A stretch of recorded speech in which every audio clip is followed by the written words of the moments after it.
Hey, what's up, guys? This is actually going to be a spoiler for the Triple H Thy Kingdom Come documentary. I know some people were kind of pissed off at the last video. Like, a lot of people didn't like the fact that I incorporate a lot of my thoughts on Triple H in the video. Some people thought it was maybe too negative, and they didn't think it was an actual review of the documentary. Personally, I just thought like a lot of the stuff was presented before in other WWE projects. So I just felt like it was pointless to talk about a lot of it because I thought maybe some of the, some guys would have been bored by it. But there are some people out there that want to know exactly what's on it. So I'm not going to be biased here. I'm going to take my full thoughts of Triple H and just toss them out the window and just tell you guys what's on the DVD. So let's get right down to it. All right, great introduction with a whole bunch of sound bites from Undertaker, Batista, Shawn Michaels, Randy Orton. Terry Taylor gives some sound bites. Vince McMahon, Stephanie McMahon, Mick Foley. You pretty much get it all. At The Rock, anyone that's had a major feud or has been involved with the Triple H stable, you pretty much get to hear sound bites from them. So definitely the interviews and the sound bites were very well done throughout the documentary. So we get to the part about him growing up. He grew up in a city in New Hampshire, which was actually voted twice the best city to live in the United States. So he had a pretty wealthy life growing up. When he was growing up, he was into basketball and baseball and, played sports just like any little kid. But when he got older, Triple H said this before in an interview, like he always felt like if you were involved in a team situation, then you can only be as good as the team is. So he got more into bodybuilding, and his dad got him into wrestling. They used to watch wrestling all the time, used to go to shows. So, he started working at a gym, and while he was working at a gym, he made a contact with the famous bodybuilder who actually, was involved with wrestling and got him, to start training with Killer Kowalski. So during the time he was training with Kowalski, he was working at this gym, and then at the gym had a some type of sales company they were associated with, and there was a convention, and WCW actually sent Flair to the convention, and they wanted to send Triple H there as well. So when Triple H found out Flair was going to be there, he actually brought his tapes and his resumes and his footage of his work, hoping to give it to Flair. He actually didn't give it to Flair and gave it to some executive producer or vice president from WCW, and that guy actually gave it to Bischoff. Then Bischoff got a hold of it, got on the phone with Triple H, gave him a 5-minute tryout. Then they talked about a contract. At first, they were going to give Triple H a contract for 2 years, about $52,000 a year. And Triple H was like, you know what? Why don't we just do a year? Because you're going to know in a year whether I'm really worth $52,000 or if I'm worth a hell of a lot more than that. So that was pretty interesting. And at WCW, they a lot of good footage of Triple H. Let me go over his name. His name was actually Terra Rising. That's the name I think Kowalski actually gave him, and it kind of carried over into WCW. And then eventually in WCW, they changed his name to Jean-Paul Levesque. A French, kind of an artistic Frenchman type of gimmick. But while he was at WCW, they just showed footage of him really working hard. He went to the power plant when he didn't have to, just to gain more experience. Some great sound bites from Terry Taylor about how hard of a worker he is. DDP actually said, didn't drink, just a guy that came in there to work his ass off, and, nothing but, positive things to say about him. I mean, I can't deny, I think Triple H does have a great work ethic. I really think he does. I definitely do respect Triple H. I think everyone respects Triple H in some form or fashion. But like I said in the other video, as time in WCW went on, they started running less house shows. So then he, got in contact with Vince and wanted to, come to the WWF to work because, if you work for the WWF, you get to work your ass off. You're going to be working every single day, and that's how you get better, So, and that's, and that's where you develop. Vince gave him a spot. He was going to present him with this, kind of an American cocky gimmick of, Hunter Hearst Helmsley. Not really anything to do with the French name that he had in WCW, but this would just be a new gimmick, the Hunter Hearst Helmsley gimmick. Taker actually thought it was a terrible gimmick, and but when he got to the WWF. there were so many people praising him from WCW, like DDP and guys like that, that he came in with a good reputation. And Nash actually said they used to watch WCW, and one of their favorite guys to watch was Terror Rising, or Triple H, while he was in WCW. So the great thing about the whole thing with the Clique, the reason he fit in, they needed a designated driver because, the Clique, X-Pac, Shawn Michaels, Razor Ramon, Diesel, they all drank and partied and, kind of did heavy stuff. So Triple H didn't do any of that. So he would, Nash was like, oh, that's our designated driver. So, yeah, I mean, so, he was riding around with the Clique for a while, and I didn't want to talk about it in the other video because it's kind of been rehashed and talked about so many times. The famous Clique incident at Madison Square Garden. It was like a steel cage match at the end of the show. And then, Scott Hall and Kevin Nash, they were going to WCW. So Triple H and Shawn Michaels came out. They all said goodbye to each other. Now, Vince actually gave them the okay to do it, but there was such a backlash in the locker room that Vince felt so much pressure from everyone else that he felt like he had to punish Triple H. And, this, to me, this is the best the WWE has ever done at explaining and really emphasizing how much Triple H fucked up with this whole Clique situation. I never really thought it was that big of a deal. I was like, oh, what's the big deal? The big deal is, Scott Hall and Nash were going to WCW, and it's kind of like one of your guys is endorsing them on the way out. So it's just kind of bad for business. But to me, it was always like, I always looked at it like it was just a house show. Like, what's the big deal? But, yeah, I mean, I do respect Triple H, and Vince McMahon made a great point. He said, he could have looked at this as an opportunity to start complaining and bitching about how he was underutilized, but he didn't look at it like that. They were going to push Triple H, give him the King of the Ring in '96. Everything works out for a reason. Austin won King of the Ring '96, thank God. But he was actually going to face Shawn probably at SummerSlam, probably at Mind Games. It was going to be Triple H and Shawn Michaels. That was supposed to be the big feud of '96. Hunter Hearst Helmsley and Shawn Michaels. But all of that was out the window. All of that was scrapped. And they said Triple H is going to have to eat plates and plates of shit for, to pay the price for what he did for the Clique incident. So, they really emphasized how, he had to work from the ground up just to get back, just to, prove himself again. And, he said he looked at it as an opportunity and just got better and learned. And eventually all the smoke cleared, and then everything, it was kind of like nothing ever happened after maybe about a year and a half. So, yeah, just great stuff there. It was very well done, to be honest with you. So then we get to China, the ninth wonder of the world. They bring in China. It was, they really emphasized how much of a bitch it was just to, get Vince to, sign off on China, because everyone was like, no one wants to watch a woman beat up guys. No one's going to buy that. And Triple H was just really frustrated because they kept giving all these bogus type of managers.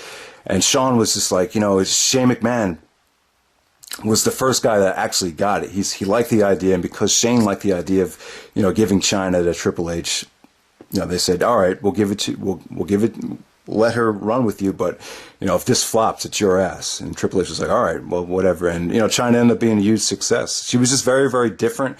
And I think anytime you do something different in this type of business, it's usually going to work. And, I think China was a very integral part of the Attitude Era and everything that followed. But, yeah, so, some great footage with, China. And then we move on to Mick Foley. During that time when Triple H was to China, they really touched on the Mankind and Hunter Hearst Helmsley feud from '97. They met in the King of the Ring. They had the match at Canadian Stampede, and it culminated in a steel cage match at SummerSlam. Then they had the street fight on Raw. So that was like, two guys really proving that they're great, really hungry, trying to make a name for themselves. So they spent a lot of time on the first part of the Triple H Foley feud. They didn't touch on anything from 2000, in my opinion, and I think a lot of people feel the same way. The stuff that Foley and Triple H did in 2000 was definitely their best work together, but they didn't really touch on that on this documentary. So from the Foley feud in '97, we go to DX. You've heard it a million times. The business was changing. DX, Shawn Michaels and Triple H, they stuff to them that was funny in the locker room, they were taking and just doing it in front of the audience. And Shawn Michaels made a great point. He said most of the people in the back doing crazy shit backstage to wrestling fans. So it's obviously it's going to work when you translate it on the camera. So just a lot of raunchy stuff there from the first part of the DX era. At first, like it's been talked about plenty of times, Vince McMahon was, everyone was like appalled and they were giving everyone fines for some of the shit that they were doing. But over time, because the ratings, reflected that people like to see this stuff, and then the people at USA were kind of on board with it, then, Vince was okay with it, and then they pushed the whole business into a new direction. So that was, spent a lot of time with DX. And then after Shawn got hurt, they spent a huge part of it about how Triple H is now the leader of DX, and he was really nervous the night after WrestleMania 14 because he kind of had to go out there and cut a promo, hit it out of the ballpark. Then they brought in X-Pac, then they brought in Billy Gunn, then they brought in the Road Dogg, and DX was just hot, having fun. And then they got into the DX versus the Nation thing with The Rock, the leader of the Nation of Domination, and then Triple H, the leader of DX. DX being more of the comedy faction, and then the Nation of Domination being more serious. And then, Rock actually talked about how him and Triple H were hungry, trying to prove to each other that they're top guys, and from their matches in 1998, they showed the ladder match at Madison Square Garden, stuff like that. So, you guys seen it before, DX and the Nation of Domination, a great feud between two great factions. Then the championship. All right, so like I said in the other video, DX was hot, and Triple H felt like the best time to pull off a heel turn is when you're hot, because that's when it's most effective. That's when it's the most shocking. So after WrestleMania 15, or at WrestleMania 15, he turned heel, turned on DX, and like I said, Billy Gunn and some of the other guys were really disappointed because they felt like the stable had a lot more left to accomplish because they were still hot. But Triple H was kind of fed up with it and thought it kind of ran its course.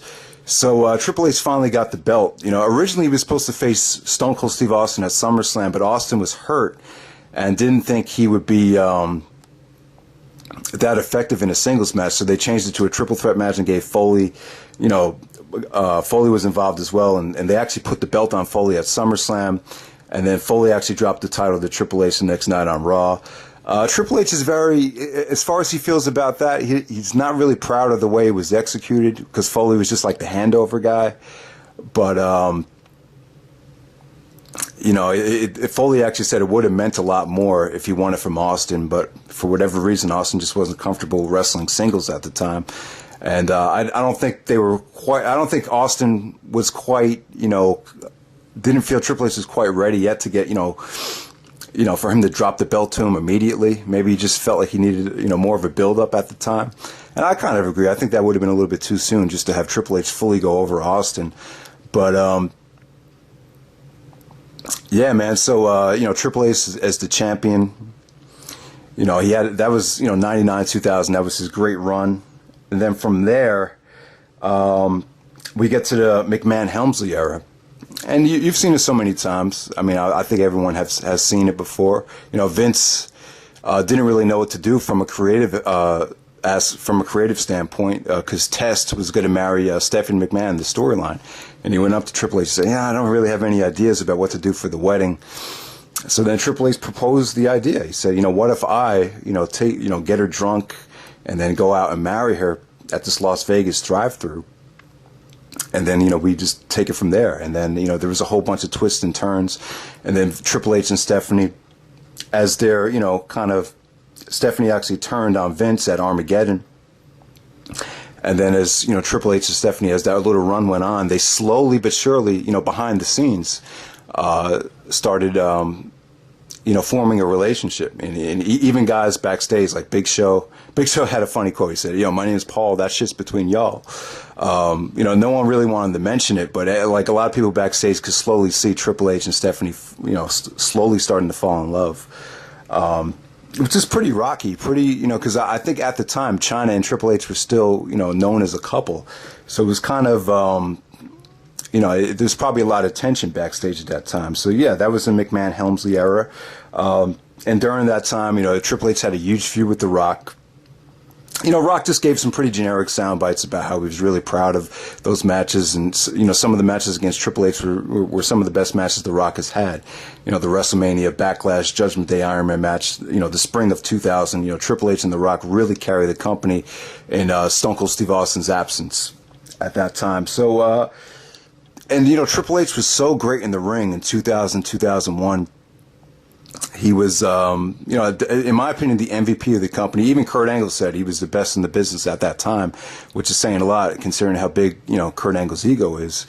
But, he said he was on an emotional high with his career. And then, he felt like he was maybe going a little bit too fast and, overworking himself, and then he got injured.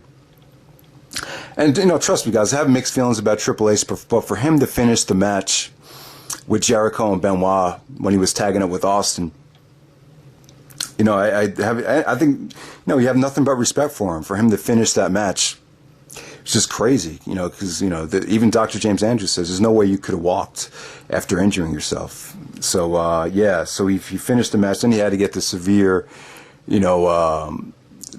injury led to the surgery and the rehab process. Triple H had to live like a hermit. He had to work his ass off. He actually moved to Alabama just to rehab the injury for, 8 months.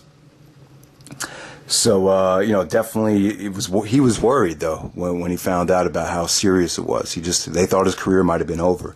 And like I said before, no major professional athlete has really ever come back from an injury that severe and have become successful. So definitely, it was inevitable that Triple H's in-ring ability was going to take a slide. And I don't think it helped that, he jacked himself up so much, because when he did come back from the injury, he was definitely about maybe 30 to 50 pounds heavier. He really did look that big.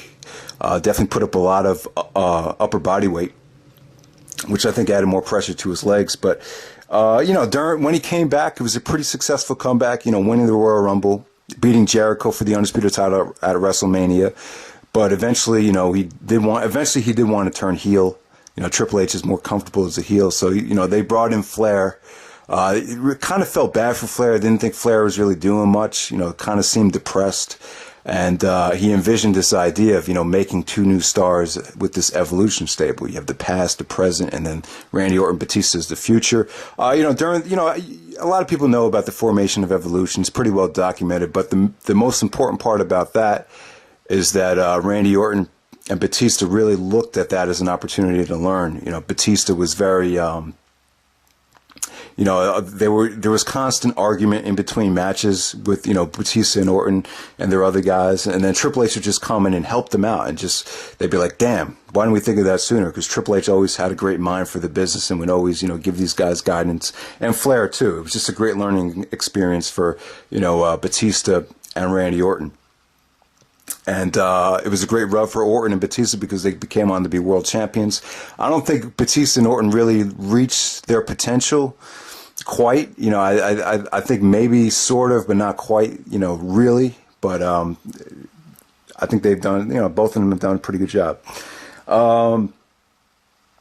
So from the Evolution stable, they showed a little bit of the John Cena feud from 2006 about how Cena, finally dethroned Triple H to become the king of the company. So it was like, the WrestleMania 22, it was like Triple H passing the torch to John Cena. Then after that, Triple H kind of took a break and formed DX again with Shawn Michaels. Really funny though, like the second part of DX, they were like, how are we going to do it this time? Well, the second part of DX, it was, Shawn was like, I know it's not going to be the same because, I'm a different person. Shawn was a born-again Christian, and they were going a different direction. It was more PG-oriented at the time, so it definitely wasn't going to have the same effect. Personally for me, I really didn't care for the 2006 DX run. I found it kind of immature. I didn't think it was that funny. Some people did. I think it was kind of hit or miss. It definitely had its moments. But there were some moments where you would just shake your head and be like, how is that funny? It's just, I don't know. It's just, I just can't get into it. Shawn thought the whole point of it would be funny to have 40-year-old guys acting like they're 20. He was like, that's the whole point of it. Like, how did that go over your head?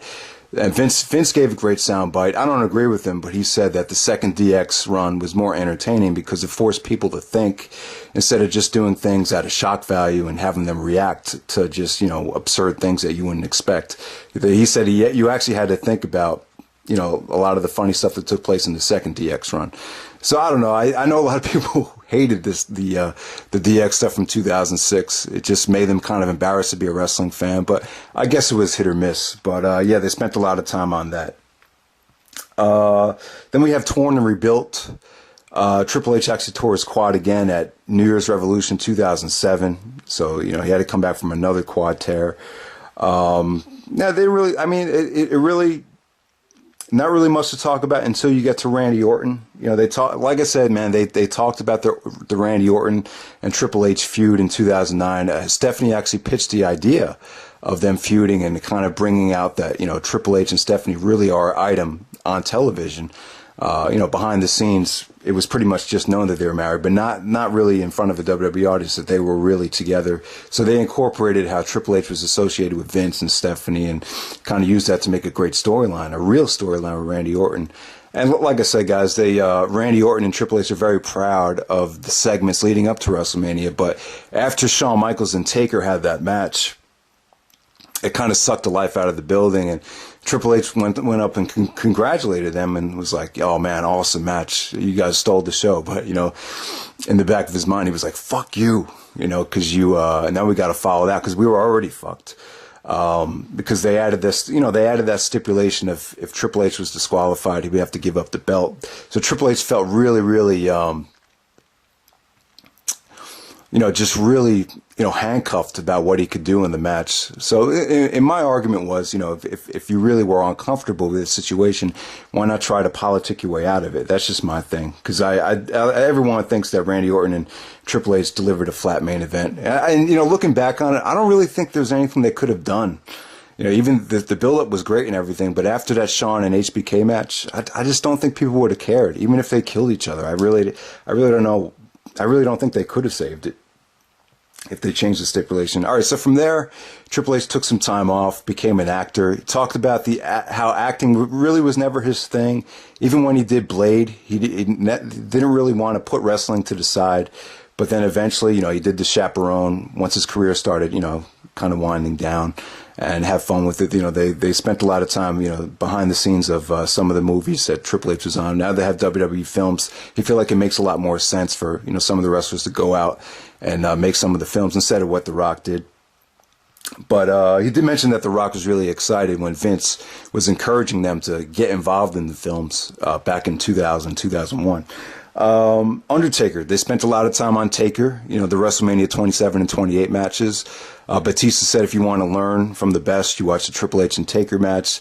Taker said that's what wrestling is supposed to be, what they did, and Taker said that he's felt like they stole the show on both WrestleManias, which I can't argue with.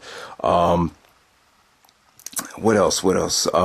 Great moment. They really talked when Shawn, Taker, and Triple H, Shawn is the referee, after the Hell in the Cell, the end of an era match, they really focused on that, that aftermath and how special it was for them to hug each other. And Vince actually backstage broke down into tears and was just so proud of all three guys, because all three guys meant so much to him. It was like his three sons. So, yeah. So then Chief Operating Officer, this is a pretty interesting part, actually. Triple H working behind the scenes. He said he got into wrestling because he never wanted a real job. And now that he's 43 years old, he has a real job. And he's, making the most of it. He's very busy all the time, really doing a lot of stuff with developmental. They show the NXT stuff and how he has this vision of, bringing up, younger talent and making the best of them. So, good footage there. I think this, since Triple H has been involved, behind the scenes, you could definitely tell, and Brock even talked about this, how a lot of the negotiations of bringing back former talent, Triple H is really taking care of that, bringing back Rob Van Dam, Jericho, all these part-timers. It seems like Triple H is a little bit more giving about, giving these guys second runs and maybe, lightening up the work schedule. So I think that's a great thing. And I don't know, it seems like his eye for talent hasn't been that bad so far. And when it comes down to it, I think a lot of people, when we complain about, Claudio Castagnoli or, Antonio Cesaro and, some of these indie guys kind of being depushed, it's not necessarily a bad thing because Triple H had to go through that stuff too. So, I think he wants to see guys fight and claw their way to the top. So, and they also dwelled on the fact that, he's a little bit less, he's more light than Vince. Vince is kind of in your face and very demanding, and Triple H is a little bit more easygoing backstage. And they try to make him out like he's a really nice guy. Vince talked about how he's a good person, the best thing that ever happened to him. So, yeah, just a good documentary. Like I said, for personal reasons, I wish it could have been a little bit more, diverse. Maybe bring in some guys that had legitimate beefs with Triple H, but overall, the WWE, I felt like they did a good job with it. It is what it is. They're not going to totally, do documentaries and start bashing people, but I think that's pretty much it. That's pretty much all I wanted to cover. Hope you guys enjoyed the review. The store that I bought it at, they did not have the Blu-ray, just the DVD if anyone cares. But the match selection is pretty decent. You get the Iron Man match, you get some last man standing matches with Shawn Michaels and Randy Orton. But I feel like the WWE with the match selections, they're going for more rare matches and more matches that have never been released on DVD yet. So that's that. The other thing I wanted to touch on, my only gripe with it is it seems like they try to make Triple H out like he's the greatest of all time, the best. The best that WWE has ever had. Batista even said the Michael Jordan of the WWE. I just totally disagree with that. I don't really think wrestling has had a Michael Jordan, to be honest with you. If you're gonna pick one, maybe I would pick Shawn Michaels or Bret Hart. But I can't really say that the WWE or wrestling has ever had, that someone as clutch as Jordan from a performance standpoint. In my opinion, I feel like Triple H is one of the most overrated wrestlers of all time. Only because he just hasn't lived up to the hype since the quad injury. But don't get me wrong, I respect the hell out of him. I thought he was a great worker when he was healthy. I just think, he's gotten a little bit too much for someone that's not as talented as he should be. So that's pretty much it, guys. Hope you enjoyed the video, and take it easy.